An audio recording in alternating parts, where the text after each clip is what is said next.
everyone, and welcome to the American Scouser podcast. Another Monday night, another day of just sitting and waiting as Liverpool fans.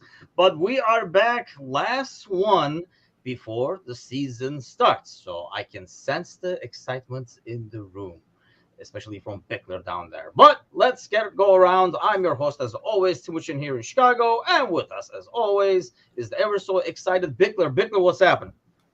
What's going on? Just happy to be here. I can tell. And Gally, Gally is with us as always as well. Gally, what's up?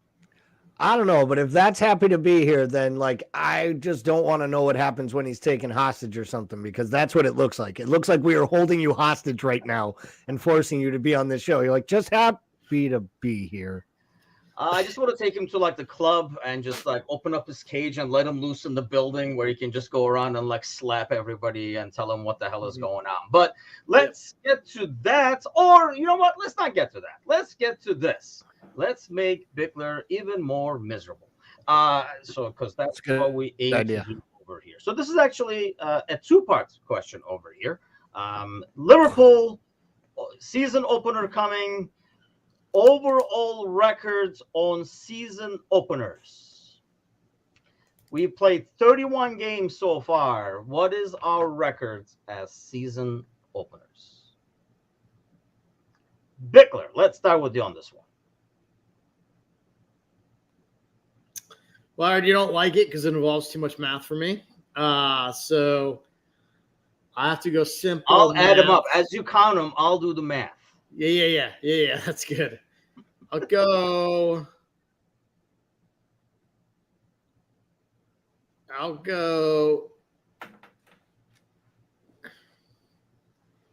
Do it. 20. No, I don't like that. I'll go 18. 6. That will leave you 7. I got 7. You, brother. Yeah, 7. I got you. Yeah, 18, 6, and 7. Oh, I could have just looked at Matouche's and just what dyslexic or whatever. Had it. 16, 8, and 7 is what Matouche is going with. Gally, what do you have? I wrote this shit down, one, because I want to make sure I got the math right, and then Bickler, of course, just spit out basically my answer, but I'm going to stay with it. But I'm going to go 18, 8, and 5. That's even closer, actually. It's 18, 9, and 4. Oh, speaking of bad math, Alan says 13, 6, and 7. Hey, we're both better than Alan. Alan, you missed as undecided. Alan, you missed half a decade, dude. There's half a decade worth of results there. My God. Okay, let's make this a bit easier in terms of math, because I can tell I cause a lot of problems and distress over here.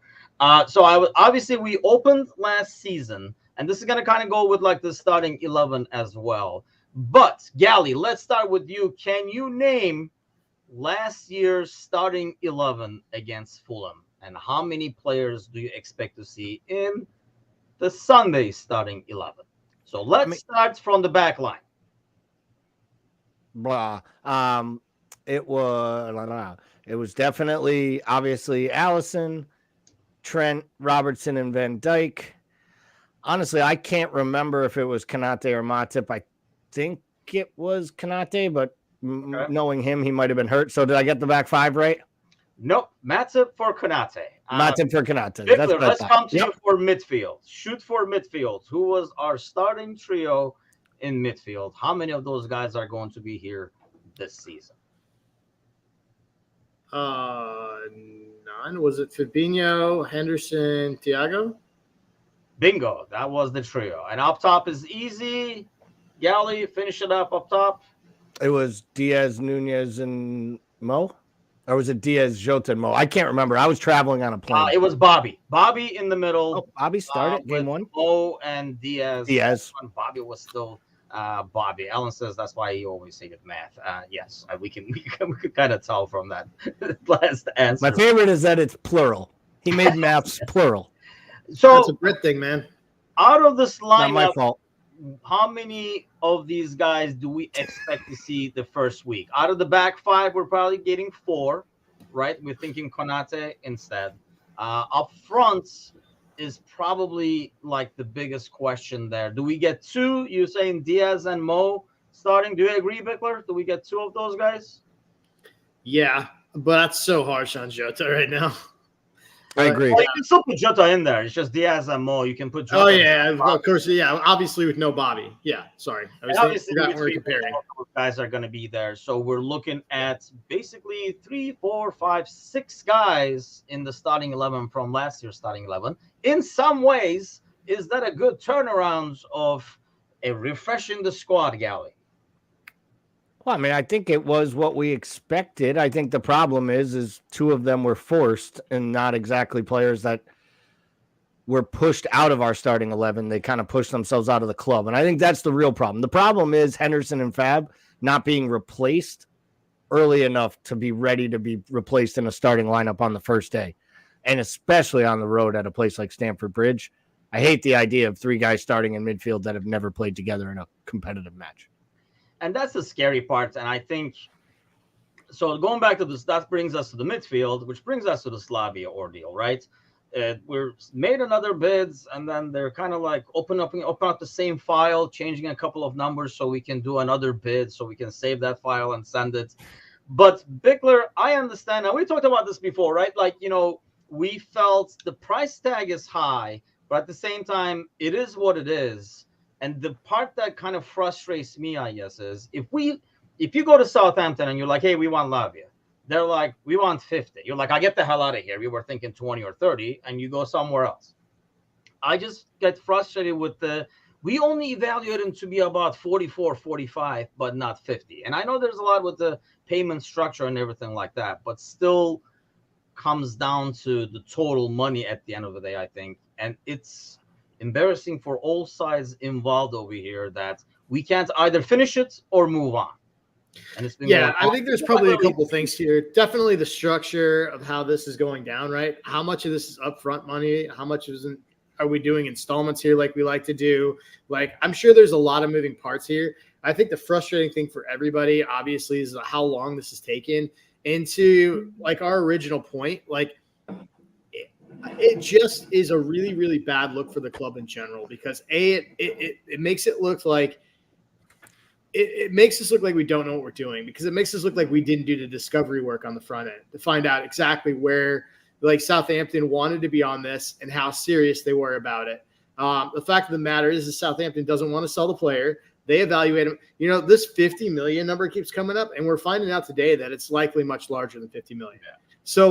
So we don't know how far apart we really are, even though we keep saying 50, it may be 58, maybe closer to 60. We don't know. And like, to me, it's like, this is just another byproduct of what happened of the last 2 seasons when we were looking to refresh this originally. And this is what happens when you're not proactive. And I understand I've been one of the biggest champions of FSG being frugal and being smart where they spend, and doing business in a conservative way that makes sense for this club, right? But the problem is I'm also a believer of you got to spend money to make money. And I think those two can be in 2 extremes. And I think you can get to the point where you're too frugal and you end up costing yourself more in the long run. And I think that's where we're at. And that's where I was today when I thought I had another day to replace my brakes. Come to find out I didn't. And now I spent $800 because I burned through the calipers. So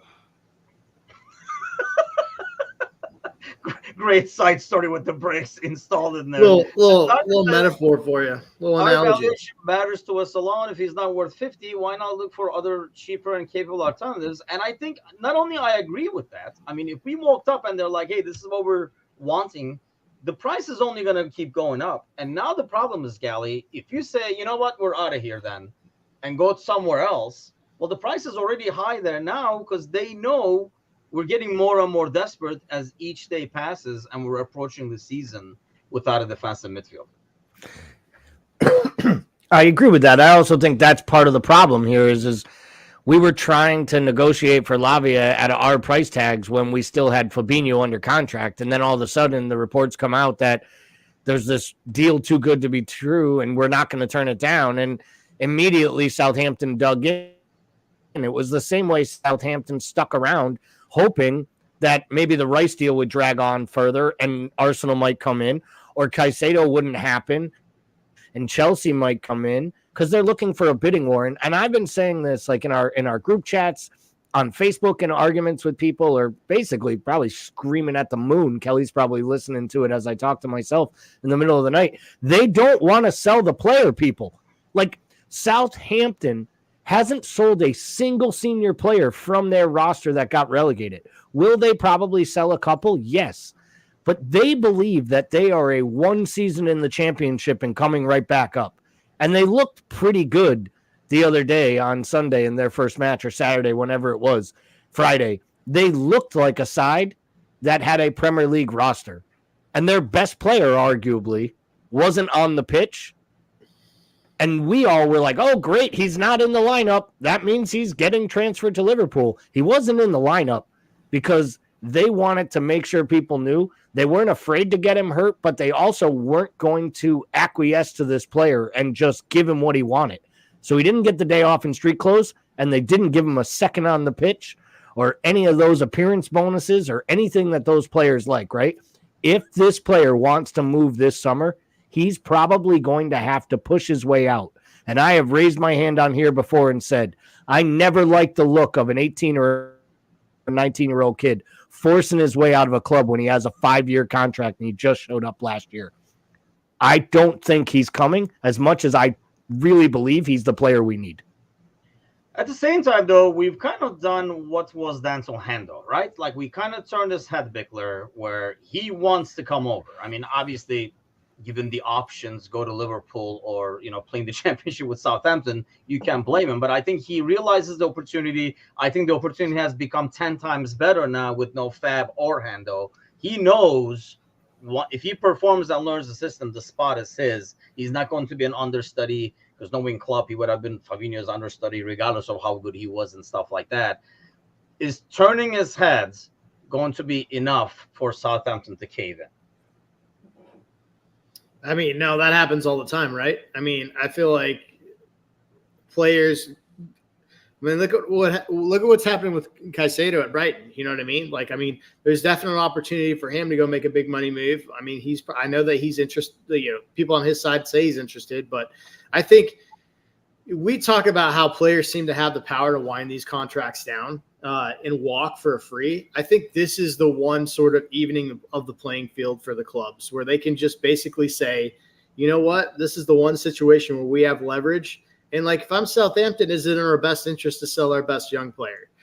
So it makes a lot of sense not to. I mean, especially because what do they lose? Like, they can get 50 million now. They're not going to be able to reinvest in the quality. They're not going to be able to spend that 50 million this year in a way that benefits them the same way that it would to hold on to them and sell them for 70, 80 next year. Yeah, and then they don't have the 20% or whatever the profits, that whole ordeal, so they bank in more. And yeah, like Brian says, neither Southampton or Brighton need to sell, so they're kind of in a better bargaining position. Or should, if we're being honest, should they? They shouldn't. Like, probably not. I mean, honestly, like, obviously, I don't know either team, like, to their finances. I think in Brighton's situation, they probably realized that they kind of gave away McAllister in some ways, because let's face it, McAllister under normal conditions, if Lavia is freaking like going for like 50 to 60, McAllister, we probably got a steal over there with that deal. So they're probably like, hey, we're definitely not doing the same thing with Caicedo. Trevor says we're those people that try to snap a bid on eBay while City just hits buy it now. And that's the thing. I love that analogy.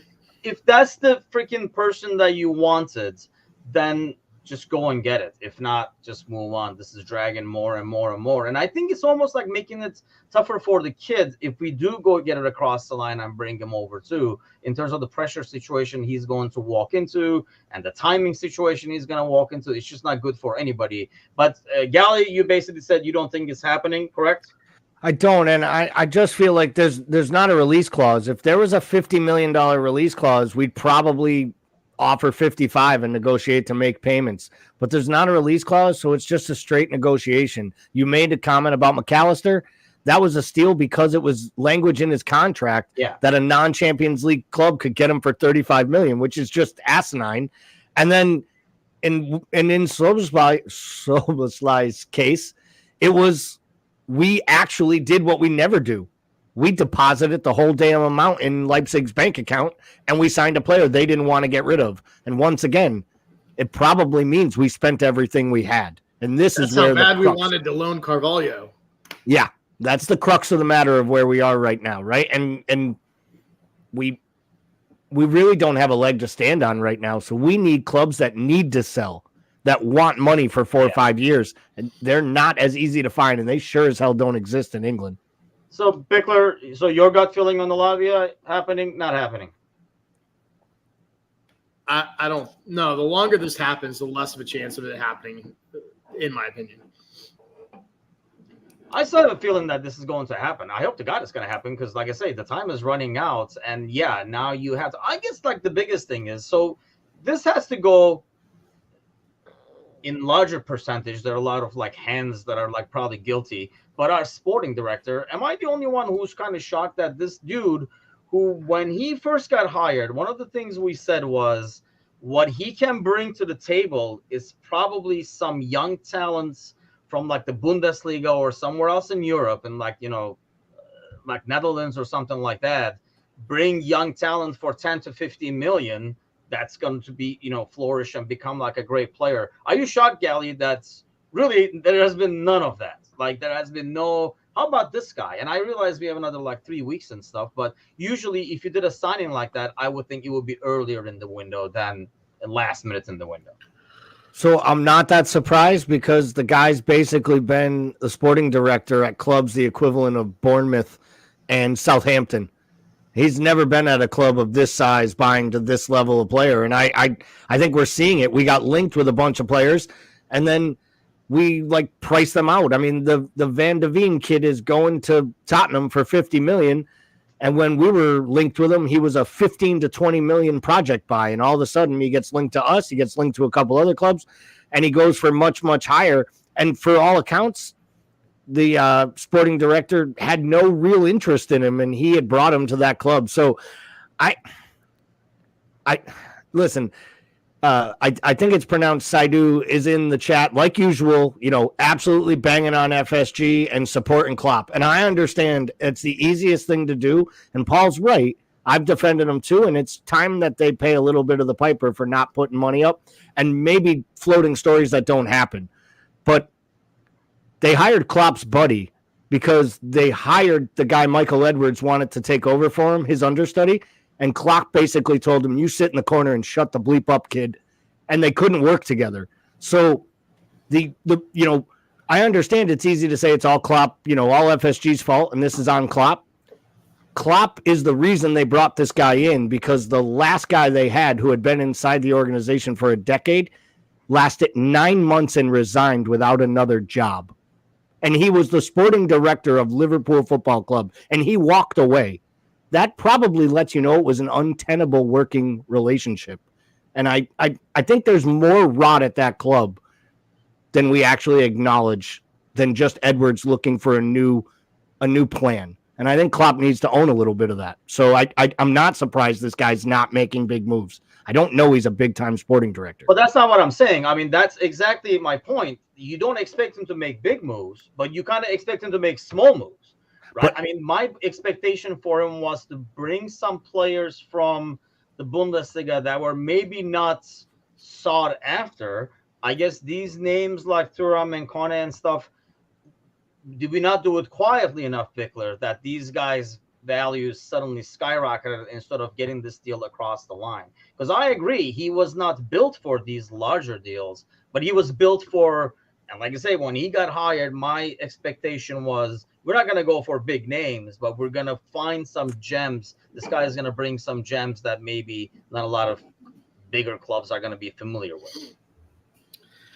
Yeah, we thought that. I think the primary focus has just been on these bigger deals. And I think the other part of this is like we're talking about a manager who doesn't like to really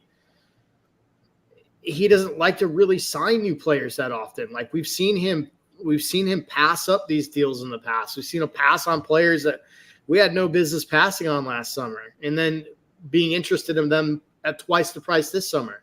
Like, so it's like, I think at the end of the day, like, I think there's a lot lot of moving parts to this. I just think that like the focus has been on these bigger deals, and I think it's always going to be. I think it's going to be a struggle with Jurgen to get him to buy in, and I think that's where Edwards did a really nice job of moving assets so that we had extra money to play with and to really sort of put in the work on the front end that we haven't been able to do in this window, even though we've had 3 years to get ready for it.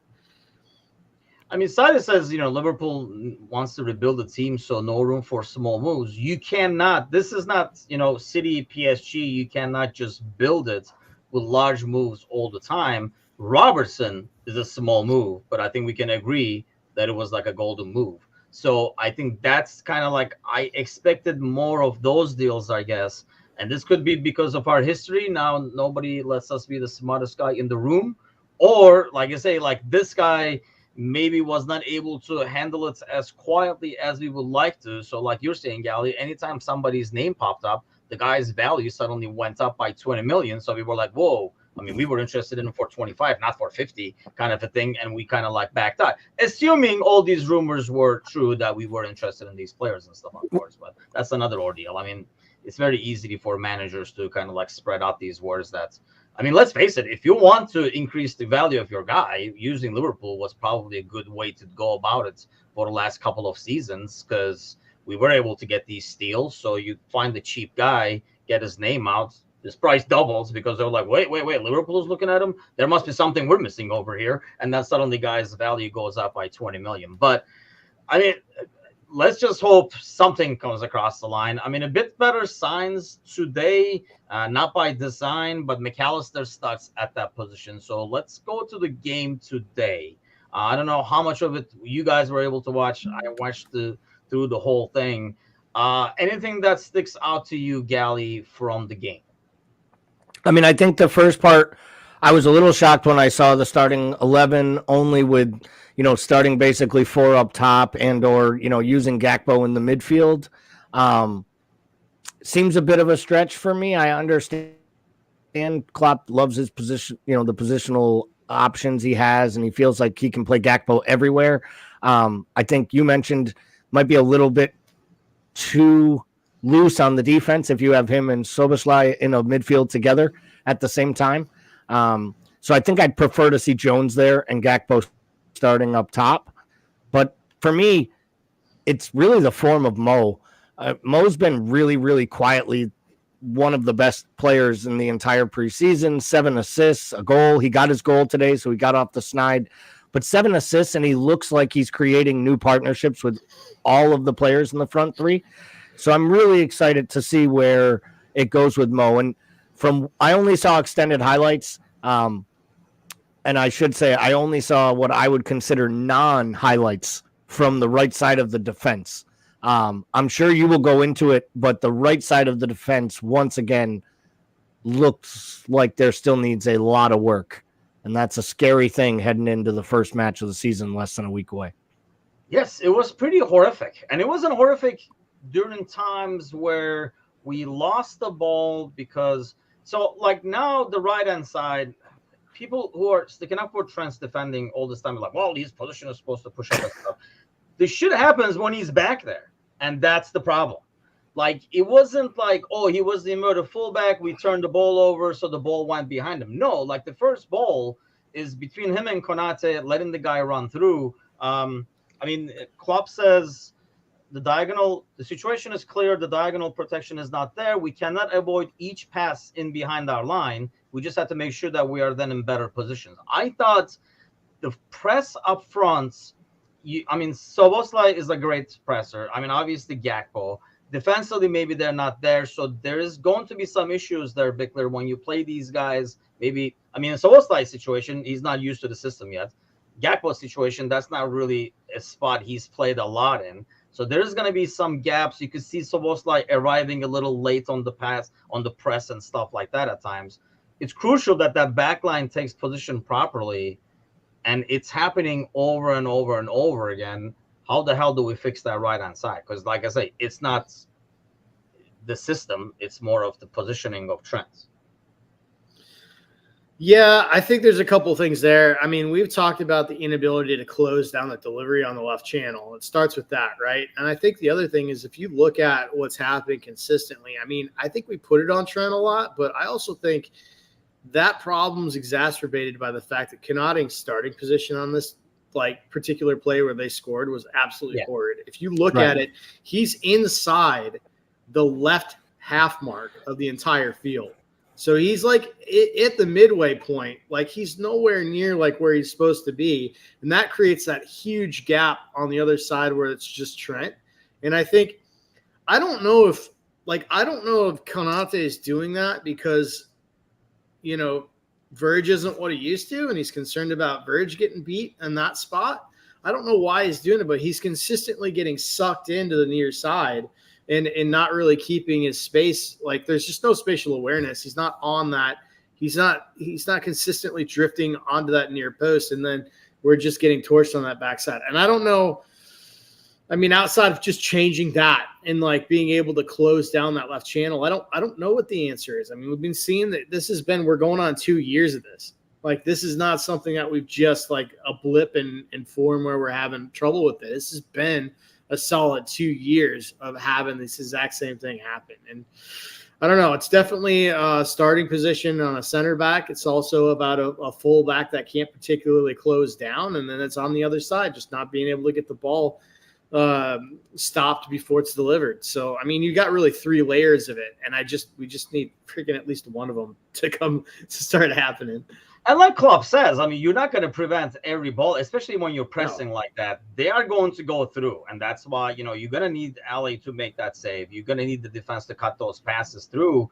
And I feel like sometimes, Gali, when you watch Konate, you see a little Gomez in him where he relies on his speed and physical ability, because Gomez used to do this a lot, because you could make up your bad positioning with your, you know, over-the-top speed as a center back and stuff like that. And I feel like Konate has a little bit of the same, where he almost feels like he can make up that ground, so he kind of like loses his positioning. Yeah, I think I think sometimes there is that arrogance. I think to Paul's point, though, I think if there is something that Konate just needs to work on if he really wants to take his game to the next level, it is his positioning on the pitch. Like you've talked about it before, Tanuchin. Like it's like he steps up too much at times when he should drop back.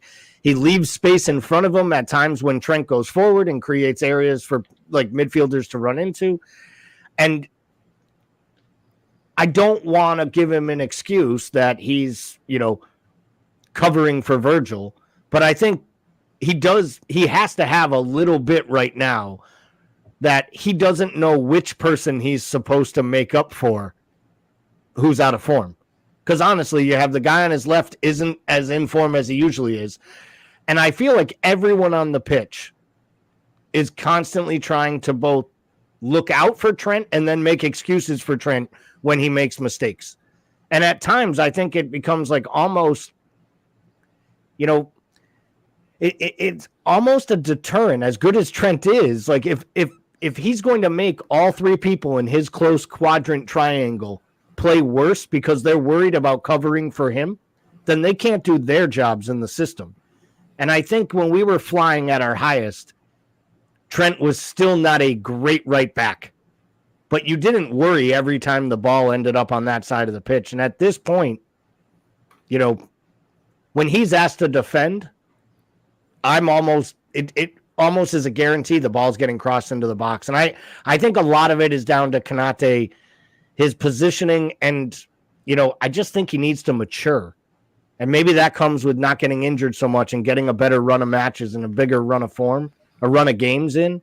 But let's be honest, this all comes down to Virgil getting back to being Virgil, because we kind of look like that old Liverpool defense that was all over the damn place on ice skates. Which, I'll be honest, though, I felt like this preseason Van Dijk has looked a lot closer to regular Van Dijk compared to what we saw last year. That's fair.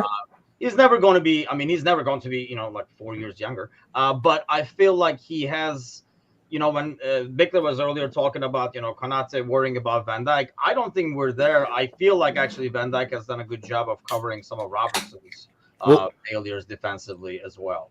I was going to say, for me, from the highlights I saw, as bad as the right-hand side was, for me, Robertson was the worst individually of all the defenders today. For the whole time he was on the pitch, he created the fouls. He turned the ball over multiple times. The 2 corners they let him take, he didn't even get the ball off the ground. Can we have Soboslai take all the corner kicks? Robertson's starting to look to me like a guy who's the legs might be catching up with his 30-year-old body, because he runs and works so damn hard, and it just doesn't look the same. And that scares the hell out of me, because we've all talked about how Tsimikas has done nothing but regress from 3 years ago when he looked like the guy who was going to maybe someday push Robertson. And in this formation, you can't have that guy playing left back if he's asked to defend more. So it's another one of those scary ones. I think we actually we're in a little bit of a hole at left back as well right now, which is kind of scary when we have no cover at right back. Honestly, compared to the Bayern game where I thought Robertson was horrific, it wasn't as bad, but it's all relative because Bayern game was so freaking bad. It was just like, dude, what are you doing?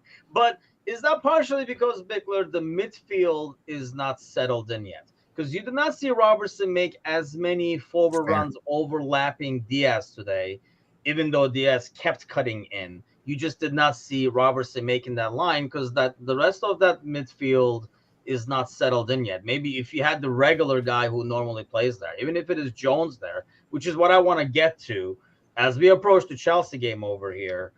He says, Klopp says, we had our moments where we were a bit too open. That's clear, but we're not used to it. That's why I said we have to work on it. We'll do that. We have to try it and test a couple of different things. Alexis can play there, definitely. If he's there alone, should he play there? No. But now he showed just how good a footballer he is and how good he understands the game. And he talks about coming up with, have to find a formation for the Chelsea game, not for the whole season, and then we go from there. Against the Chelsea, doesn't it sound, to me, I would feel a lot more comfortable if McAllister was in the 6 and Jones plays where he thrived at the end of last season. I think you have to. I think it's we talked about it earlier. I think it's unfair to put Jones in that hole, in that spot, just to have – and I don't think it makes any tactical sense. This is kind of that would essentially be the move where we started playing our best midfielders as center backs when we didn't have any center backs except for young kids, and we thought that we just move our best quality around to a different spot. I think that's what you're doing at a smaller level, and I think it makes sense to have him. We bought him because he's a jackknife, right? He can essentially play in those all those different roles, and I think it makes a lot of sense to put Jones where he kind of exploded last year and really found form, and then have McAllister in the hole. I don't think. For all the talk of Jones being in the 6, it doesn't make any sense to me. And if we see it, that's going to be really scary to me because I don't think it's fair, and I don't think it puts him or the team in a spot to succeed. I think we were talking about this last week, Gally. In terms of McAllister, he's played there. Not to mention he's a lot more experienced dude. If you have 2 guys who one of them is going to play out of position, I think I would always rather go with the experienced guy who has actually experience playing that position because of the experience of yours. Initially, I felt maybe Jones will know better where Fab should be because he used to play with Fab and he knows, a guy playing in front of Fab where Fab will be behind him. But it's a totally different mindset, I think, is the adjustment he can't make where he plays like a regular midfielder and not a defensive midfielder. Doesn't it make more sense to use the experienced guy to adjust himself as opposed to the young kid? Well, it absolutely does, especially in Jones's case, seeing to the fact that the reason he always knew where Fab was supposed to be is at the beginning of his career, he was there to clean up his mistakes, right? Let's be honest. Jones needs an eraser behind him. He does. That's part of Jones's game is it allows him to be himself when he has someone like that behind him. And I think that to me is why Klopp's comments about the formation makes a lot of sense. But let's be honest. Don't we all kind of expect him to just totally piss us off and we'll find out that Thiago had 4 days of full training and then starts that match? I won't be shocked at all, guys, if Thiago is literally starting with McAllister in a double pivot or something. It wouldn't shock me one bit if he snuck Thiago in and just said, hey, it's a veteran move. He knows the system. He's fit. He's done enough in training to show me he's ready to give me 60 minutes, whatever. I wouldn't do it, but it wouldn't shock me, honestly, because right now he really doesn't have much of an option. Yet we just played 5 preseason matches and he didn't change a formation once. So let's be real.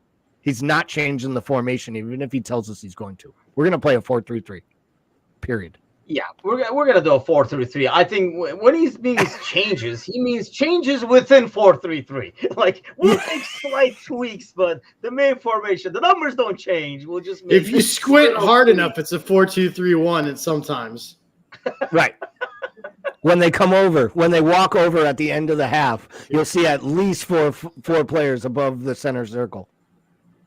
Okay, let's play a little bit of true or false. Ready? So, Bickler, we'll start with you. Which actually, Diaz, I think, has been, and he put in a lot of minutes today. So I think we're trying to get him back into playing for him. I know he does force the ball a bit too much sometimes, but I think he's very lively. And that's why I was shocked that we didn't use Robertson there more to kind of take advantage. But Luis Diaz will have over 12 goals this year. True. Or false? True. Galley, true or false? Over I'm 12 goals. I'm going to ruin this like Bickler in a trivia section. We're talking all competitions? We're talking Premier League. Premier League? I'm going to say false. Yeah, I'm actually shocked Bickler didn't want some kind of a qualifier, like which Diaz and stuff like that. Okay. Ben Doak will feature in 7 or more Premier League games. True or false? Galley. True. Bickler, true or false? 7 or false. more games. Bear in mind, okay, like give your answer first. I guess then I'll ask you guys this. Well, you said you're going to put a qualifier in after everybody answers. I'm not putting a qualifier, bro. I'm just going to. You guys, bear in mind. Just give up your answer. Just give up your answer. False. False. You're saying less. Based on this, like, how many games you guys think Curtis appeared in last year in the Premier League? 15. Bickler, how many games do you think? Jones? Yeah. It was really just the last couple months. 12? It said 9 in the stats. Which How is that possible? He started 9 out of the last 10. That's what I didn't get.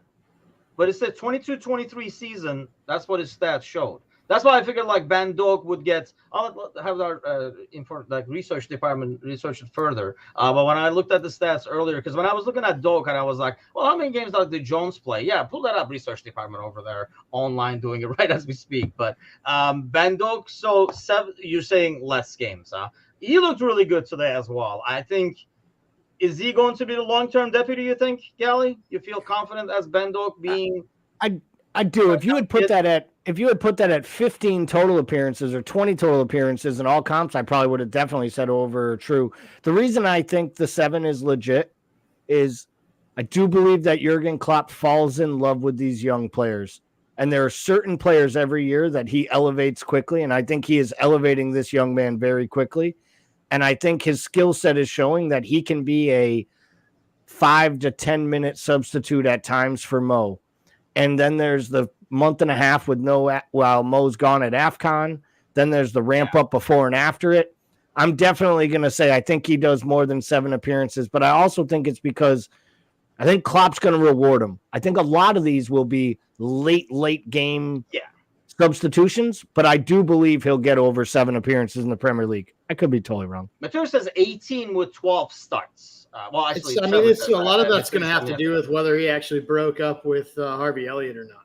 I mean, because you talk about falling in love with young players that both play on the right side. I mean, that's a good point. I just as a winger, I definitely like Doug more because he has that speed. I mean, we were talking about it last week, Gally. He kind of has that courage to go at players. And I know this is preseason, so there's not as much of a, go make a mistake, kid kind of a thing. But at the same time, I feel like once he takes on a player, his next move has always been the smart decision. Like, I feel like he does not force it more than he should. And as he gains more strength, I really feel like he could possibly be the young guy that's going to be the next big young guy. Let's go back to true or false. Curtis Jones will be your starting defensive midfielder against Chelsea. Bickler, true or false?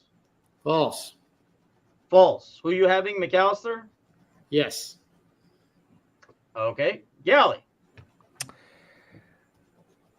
I'm false as well. I'm going to say it's going to be McAllister. McAllister. Okay. Is that wishful thinking on our part, you guys think? Or Probably. like today, if Jones was healthy, you guys think Jones starts? We continue the experiments, or do we just switch to this mainly because Jones was not ready to go like the 45 to 60 minutes? We're about to find out. That just feels super reckless to me, which probably means that's what'll happen. Okay, yeah, that's what I guess my concern is. I almost feel like I just hope we stumbled upon a better solution, despite what Klopp was thinking originally. Or do you think he goes back to Curtis Jones? You said no because you want yours. Is that your mind speaking, or is that your heart speaking? Where we at with that Galley? Well, I think it's what I think is best for this club's chance to beat Chelsea. But let's be honest here, guys. We have no idea what Klopp's going to do. We've been through this. We've been doing this podcast for almost 2 years together. I think we've gotten one lineup right the entire time. And that's because we all said Keita would start a match, and then he got hurt in the beginning of it. And then we were like, we don't have to count that. But seriously, that's partially me trying to put Oxen in those lineups too. That is true. There's still a good opportunity for him somewhere. Somewhere there's an opportunity for him.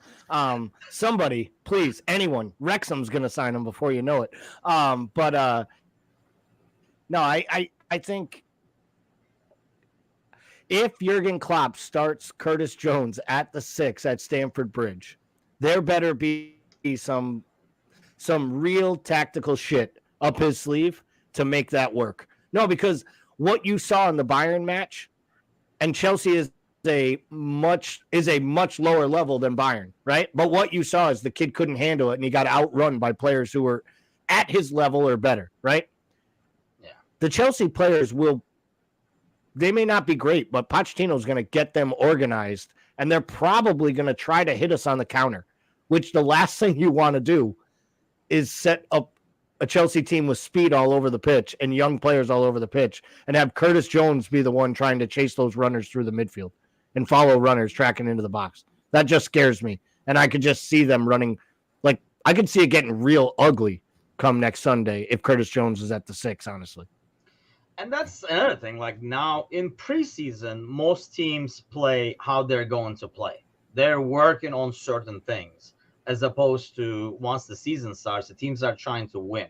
So in a preseason, your opposing team does not necessarily try to take advantage of your weakness unless it was something they wanted to work on originally. They're going to work on what they want to work on and what they want to improve.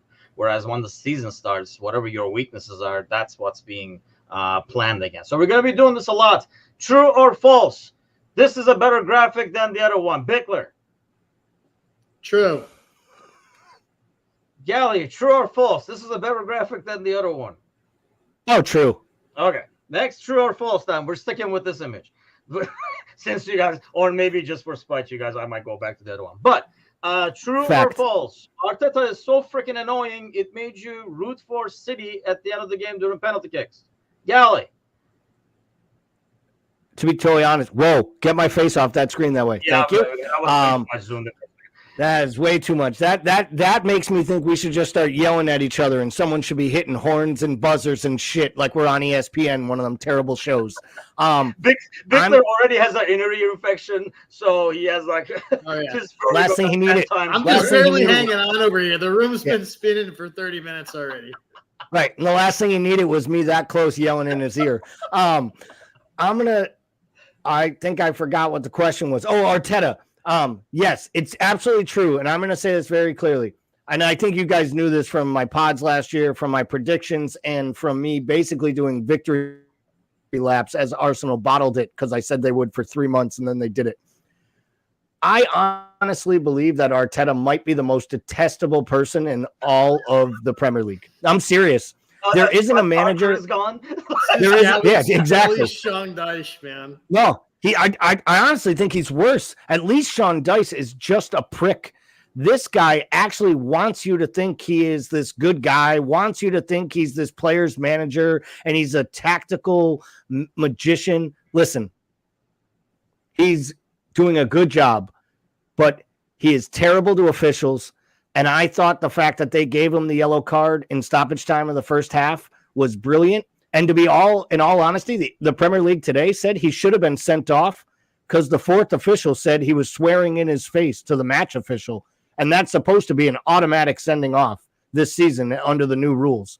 And once again, I'm just going to say, Arteta's players play how he acts on the sidelines. When things are going well, Arteta's players are all going great. As soon as things get a little bit rocky, Arteta loses his shit, his players lose their shit. I'll still stick to it. Most red cards in the Premier League for a soft team since he became manager. Doesn't make sense. You'd think it would be a Sean Dyche team with the most red cards. It's not. It's Miguel Arteta's team. And I just still think nothing good. Matush says he's surprised that you didn't rip on his clothes. I didn't even notice what the hell he was wearing, to be honest with you. I totally forgot. We were talking about it with the Polish Princeton this morning's morning coffee show. I totally forgot about the game. When I turned it on, I actually thought it would be almost over. So I saw that last second goal.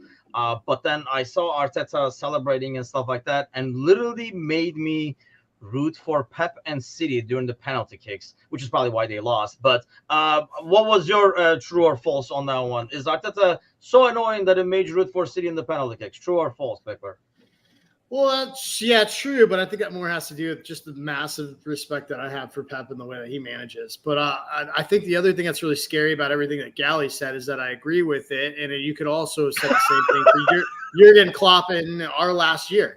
I think that Jurgen Klopp is – I mean, this new rule change is because of Arteta and Jurgen Klopp. Let's 100%. face it. And they're on the same shitty island where, they want everybody to think they're good guys with warm fuzzies, wholesome characters, and that are just absolutely terrible to refs. And I don't think composed themselves well last year when things didn't go well. So I think we got to be honest and hold our hand up and say, everybody likes to deify Jurgen Klopp, but we had the same issues last year with him. And it's the same reason that a lot of supporters don't really care for Jurgen Klopp or Liverpool. The only thing I see different in Arteta compared to Klopp is I almost feel like, Gally was talking about him acting like this player's manager and stuff like that.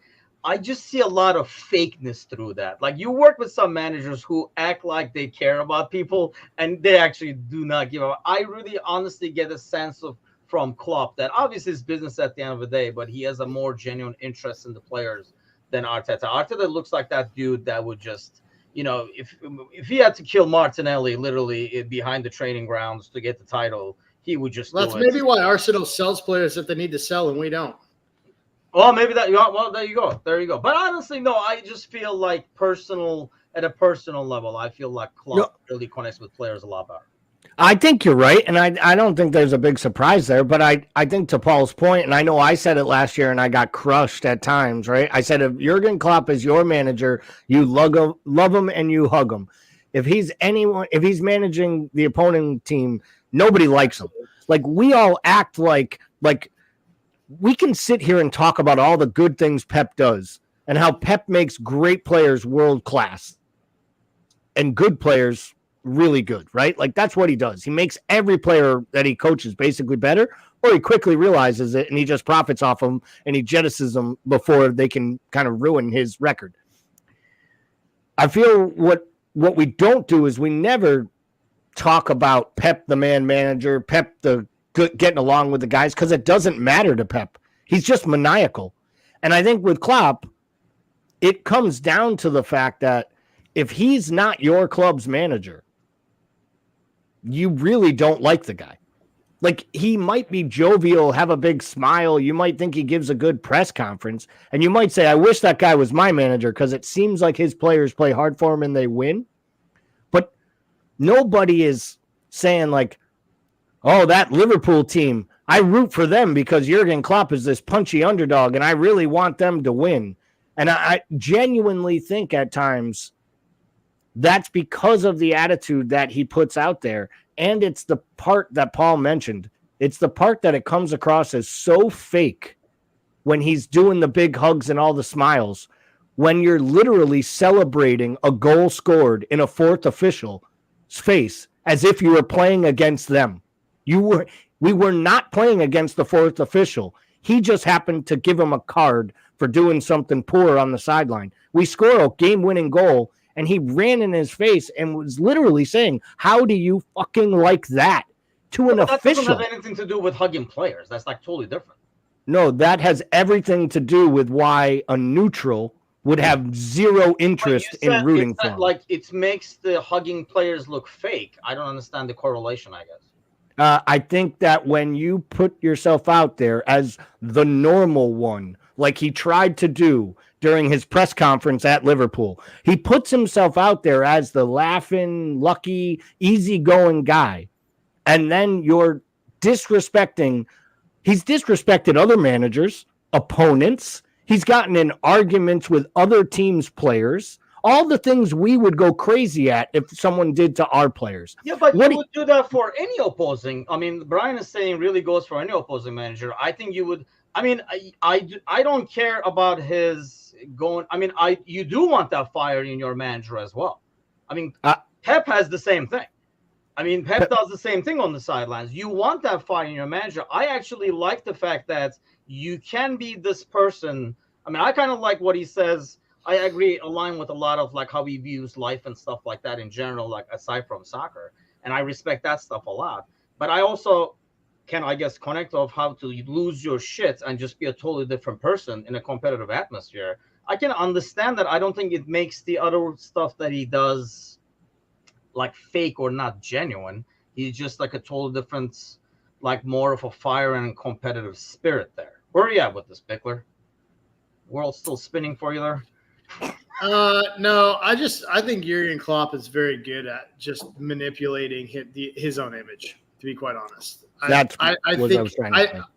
mean, I don't think any manager is 100% honest. I don't think, but I think that's what he tries to portray. Like he has this genuine ability to tell you how it is, incapable of lying to you. And then people conveniently forget he said that there was no chance that we were in for Alisson while Alisson was on a plane en route to Liverpool. In some of that's just good business, right? I mean, you don't want to that's fine. But I think people need to remember that he's going to say whatever he thinks protects the side and whatever protects his image in a moment, right? So I think people just need to be cognizant of that. And I don't have a problem with that. I do have a problem with the fact that we say FSG bad, Klopp good, because I think that there's way more to the situation the club's in than that. Yeah, I think it just becomes like this or the other, which it should not be. Obviously, it's a group. When it's a group effort, it's kind of hard to find like one dude in the group and say it's all you.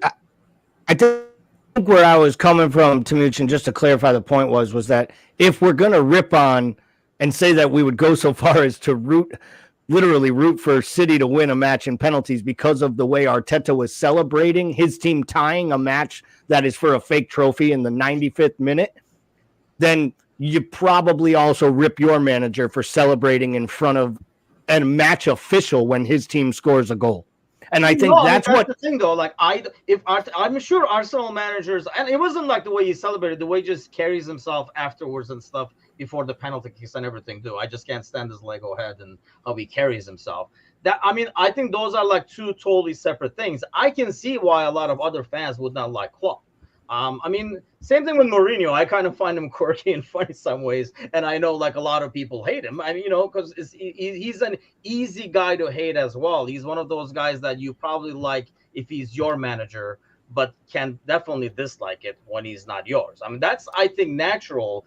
I'm not hating how he like celebrates and stuff like that.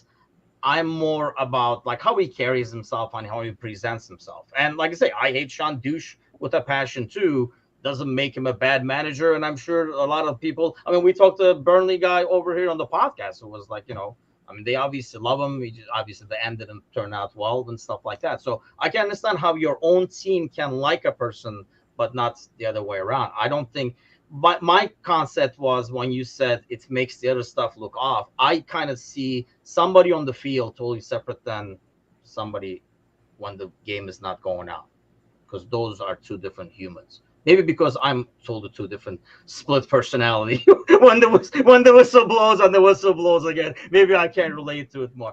Before we go, let's do some quick predictions over here.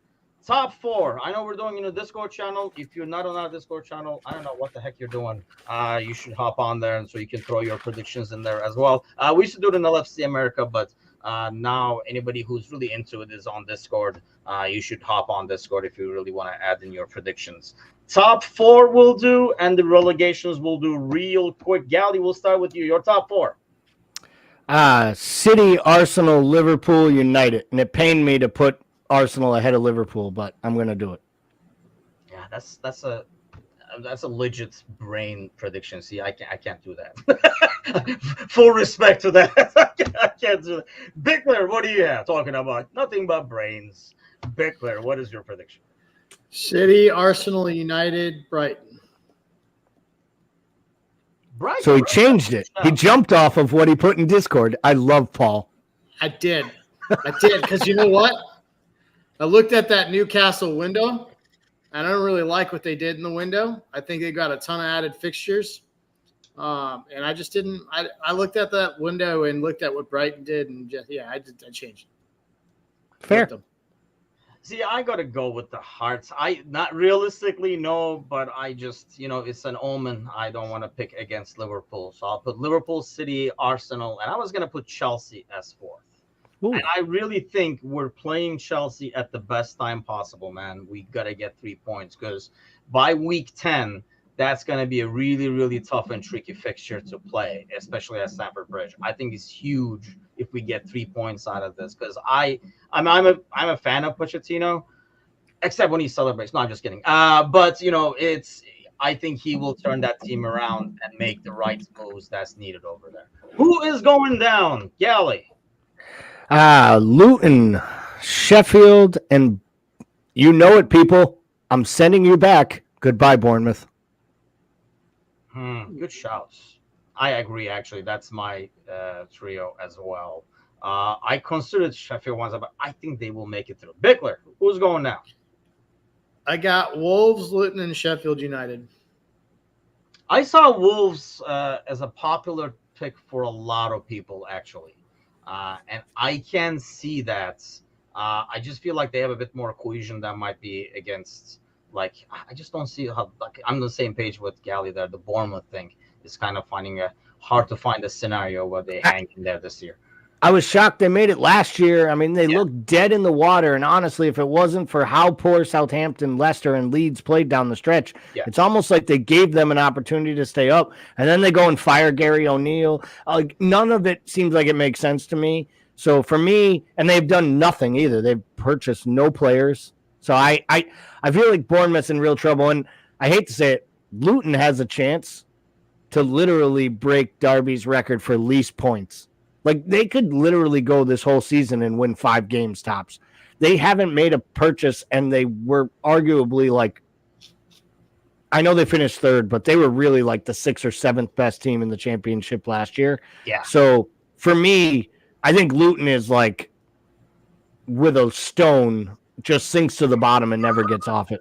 Sorry, Luton. This will be clipped and shared to Luton fans all over. By the way, these two guys will be on the Premier League show later this week with more in detail predictions and all that kind of good stuff. And then starting next week, we will start our panel Premier League show as well, where we'll have fans from a couple of different teams and sit around and rip each other apart, hopefully. Bickler, Sunday game prediction. What's going to happen against Chelsea? On Monday when we sit here, will you still be dizzy with goals that we've scored? God, I hope I can make it to the doctors by then. That'd be, I'm going to go – dude, this sucks, man. I'm going to go – I think we lose 2-1, but I hate that. I want to be optimistic here. Beginning of the season, anything can happen. I just don't see it. I don't see it. Gally. I'm going to go positive, and I'm going to say that we win 2-1. And it's purely down to the fact that Chelsea's just not ready to compete at this level yet. But I do agree with you. I think Chelsea will be a really tough battle by the end of the year. I wouldn't be surprised it ends up being a draw, but I'll say we do the opposite of last year. We escaped this year with 3 points, where last year we got lucky escaping opening day with a point.